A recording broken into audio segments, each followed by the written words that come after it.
Mateus capítulo 27. Ao raiar do dia, todos os sumos sacerdotes e anciãos do povo elaboraram um plano contra Jesus, de como matá-lo. Depois de o amarrarem, o conduziram e entregaram a Pilatos, o governador. Então Judas, o que o entregava, vendo que Jesus fora condenado, arrependendo-se, devolveu as 30 pratas aos sumos sacerdotes e anciãos, dizendo: pequei entregando sangue inocente. Eles, porém, disseram: que nos importa? Isso é contigo. Arremessando as moedas ao santuário, retirou-se e foi enforcar-se. Os sumos sacerdotes, tomando as pratas, disseram: não é lícito lançá-las ao Corbã, visto ser preço de sangue. Elaborando um plano, compraram com elas o campo do oleiro, para cemitério dos estrangeiros. Por isso, aquele campo foi chamado Campo de Sangue até hoje. Então, cumpriu-se o que foi dito através do profeta Jeremias, e tomaram as 30 pratas, preço do precioso, daquele que os filhos de Israel avaliaram e deram-nas pelo campo do oleiro, conforme ordenou-me o Senhor. Jesus foi colocado diante do governador, e o governador o interrogou, dizendo: tu és o rei dos judeus? Jesus disse: tu dizes.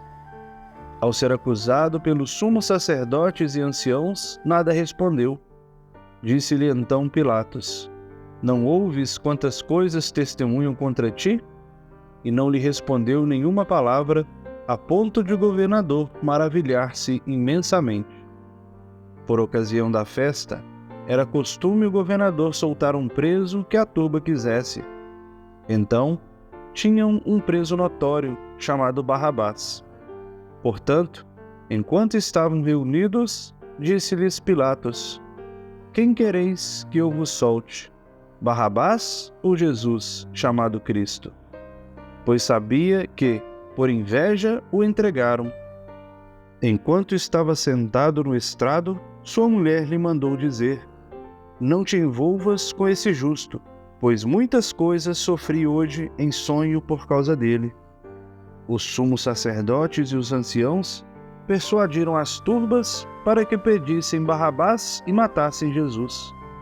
Em resposta, disse-lhes o governador: qual dos dois quereis que eu vos solte? Eles disseram: Barrabás.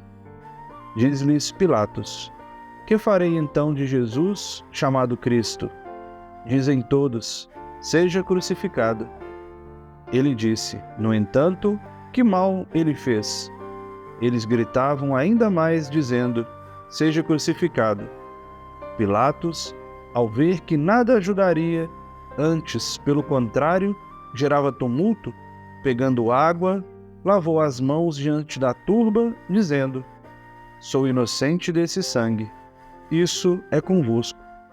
Em resposta, todo o povo disse: o sangue dele caia sobre nós e sobre nossos filhos. Então, soltou-lhes Barrabás. Depois de açoitar Jesus, entregou-o para ser crucificado. Então, os soldados do governador, levando Jesus consigo ao pretório, reuniram em torno dele toda a corte. Após o despirem, envolveram-no com um manto escarlate.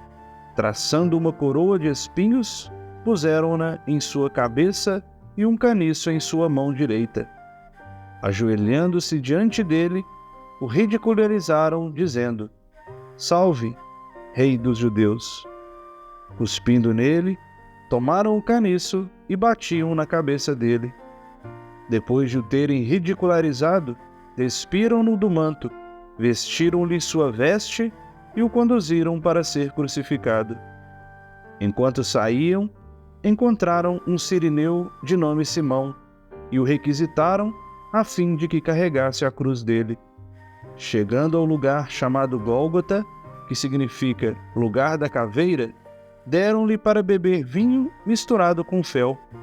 Ao provar, ele não quis beber. Depois de o crucificarem, repartiram as suas vestes, lançando a sorte. E assentados ali, o aguardavam.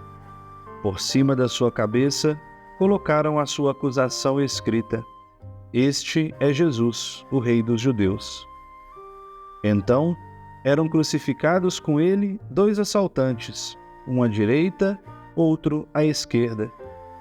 Os transeuntes o insultavam, meneando suas cabeças e dizendo: Ó tu, que destróis o santuário, edificando-o em 3 dias, salva-te a ti mesmo, se és filho de Deus, desce da cruz.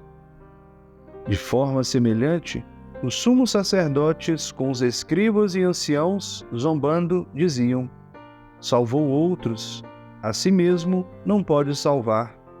É Rei de Israel. Desça agora da cruz e creremos nele. Confiou em Deus, se Deus quiser que o livre agora, pois disse: Sou filho de Deus.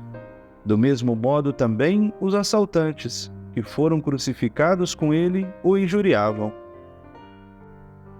Desde a hora 6ª até a hora 9ª, houve trevas sobre toda a terra.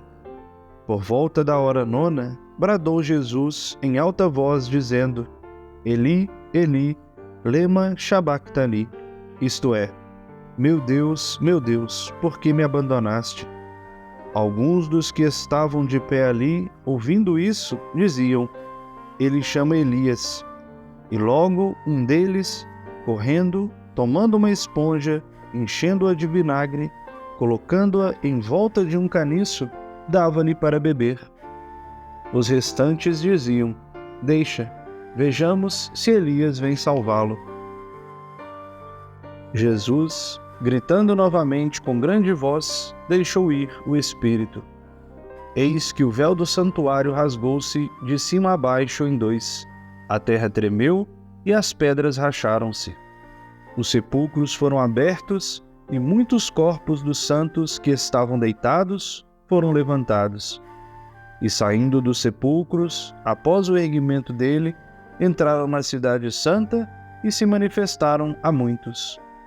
O centurião e os que com ele guardavam Jesus, vendo o terremoto e as coisas que ocorriam, tiveram muito medo e diziam: Verdadeiramente, este era o Filho de Deus. Havia ali muitas mulheres, contemplando de longe, as quais seguiram a Jesus desde a Galiléia, servindo-o.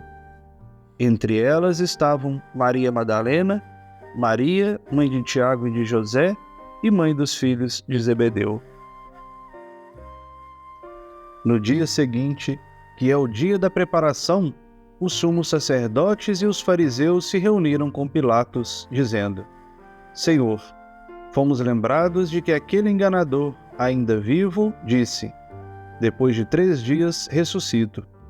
Portanto, ordena que o sepulcro seja guardado até o 3º dia, para que não venham seus discípulos, o roubem e digam ao povo: ressuscitou dentre os mortos. O último engano será pior que o primeiro. Disse-lhes Pilatos: Tendes uma guarda. Ide, guardai-o como sabeis fazê-lo. Indo, guardaram o sepulcro, selando a pedra com a guarda.